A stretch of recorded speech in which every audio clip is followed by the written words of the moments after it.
In today's video, I'm going to teach you how to put text in front of an image in Card. By the end, you'll have clean, legible text sitting right on top of a background image inside a single section, perfect for hero headers or callouts. Start by opening card.co in your browser and heading to your dashboard. Open the project you want to edit so we're working inside the builder. We'll place both the image and the text inside one container so the text naturally sits in front of the image. Click Add, then choose Container.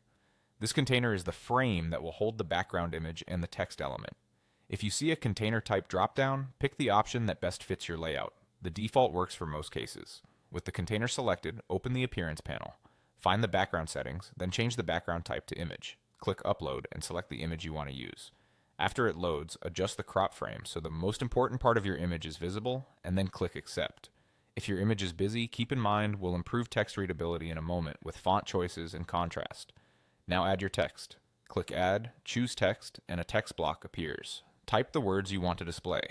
With the text element selected, make your formatting adjustments. Set the font, weight, size, color, and alignment. For visibility, choose a color that clearly contrasts with the background image, white or near white on dark images, and darker tones on bright images.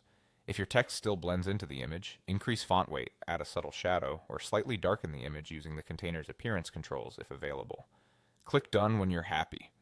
If the text isn't on top of the image yet, drag the text element into the container in the editor so it's nested inside that container.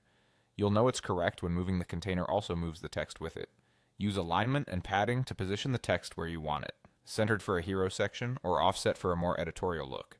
As you fine-tune, keep an eye on spacing and line height for readability, and check that your text stays legible across different screen sizes.